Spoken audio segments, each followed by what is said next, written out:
All right, today we're jumping into one of the most just brutal scenes in all of Shakespeare. This is the moment Macbeth's slide into tyranny goes completely off the rails. And look, this isn't just another murder in a play that's already got a pretty high body count. No, no. This is the turning point. It's where we see Macbeth just shed the last little bit of his humanity and go from a flawed guy to an out-and-out monster. Think about it, right?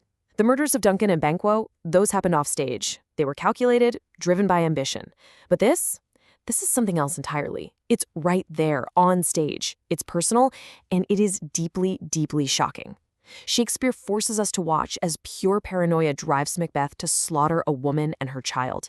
It shows us, with no room for doubt, that his moral compass is completely shattered. Okay, so let's dive in. To really get a handle on the horror of this scene, we've got to start with the victims, right? We have to look at this through the eyes of the Macduff family. And what's so brilliant is that even before the murderers show up, Shakespeare is already cranking up the tension. He shows us a family that's, well, it's already kind of breaking apart from the inside. I mean, from Lady Macduff's point of view, what else could it be? She feels completely betrayed. She basically says, he left us. He left his wife, his kids. She thinks he loves Scotland more than he loves them.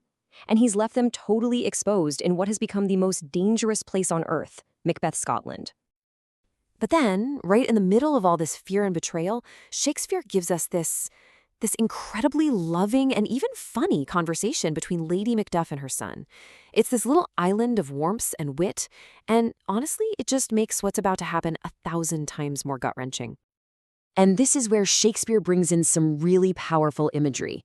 Lady Macduff says even the wren, this tiny, tiny bird, will fight to the death to protect its babies in the nest from a huge predator like an owl. See, I have to ask, why all the bird imagery? Is it just pretty language? No way. It's a super deliberate choice, and it's basically the key to unlocking what this scene is all about.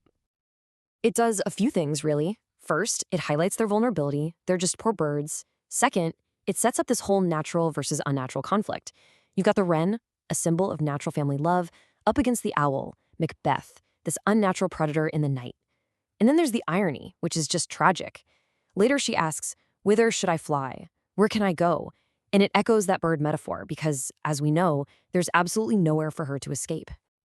Okay, so speaking of mothers, this focus on maternal instinct gives Shakespeare the perfect opportunity to draw a really sharp contrast between the two main women in the play. And wow, the contrast could not be more stark. On one hand, you have Lady Macduff. She is that protective mother, the poor wren fighting for her young. And on the other hand, you have Lady Macbeth, who back in Act 1 gave that horrifying speech about how she'd rather smash her own baby's brains out than break a promise. It's a total, chilling rejection of everything Lady Macduff stands for. So, in her final moments, with death literally at the door, Lady Macduff has this flash of terrible, crystal clear insight. She says something absolutely chilling about the upside-down world Macbeth has created. And does that sound familiar? It should. It's a direct echo of what the witches were chanting way back at the start of the play. Fair is foul and foul is fair. What this tells us is that the witches' messed up philosophy isn't some spooky prediction anymore. It is the new reality in Scotland. Doing bad things gets you rewarded, and trying to do good gets you killed. So this scene is obviously a huge tragedy for the Macduffs, but it's doing more than that. It's also absolutely essential for setting up the dynamic between the play's two big heavyweights, Macduff and Macbeth. And to really get their relationship, we need to talk about a literary tool that Shakespeare was a master of. It's called a foil. Basically, Macduff is the perfect foil for Macbeth. He's like his mirror opposite, and everything good about Macduff just makes Macbeth look even worse. Let's break it down.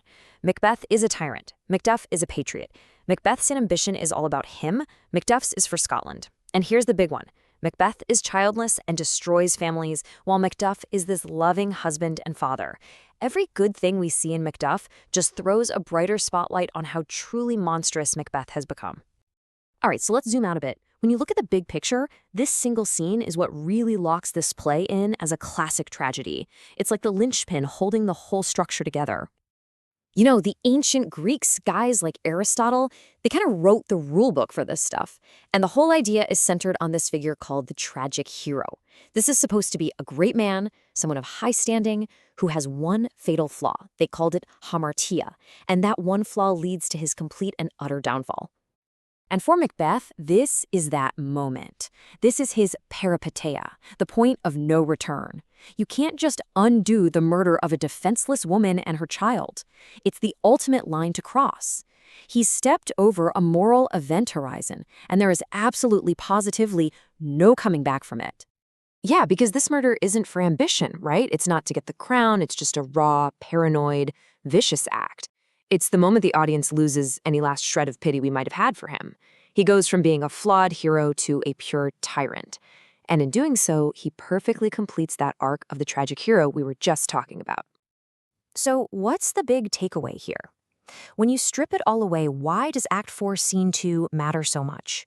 Well, you can think of it as the moral and emotional engine that's going to power the rest of the play. Up until this point, the fight against Macbeth has been political. It's about saving Scotland from a tyrant. But after this, it's personal. This one horrible act gives Macduff a righteous, white-hot personal reason to destroy Macbeth. And that sets the stage for the final, epic showdown we've all been waiting for. And that leaves us with one last big idea to chew on. Think about it. By murdering Macduff's family, has Macbeth accidentally created the very person destined to destroy him? He literally forges his own doom. It's this incredible final thought on fate, free will, and the awful, terrible price of letting your ambition run wild.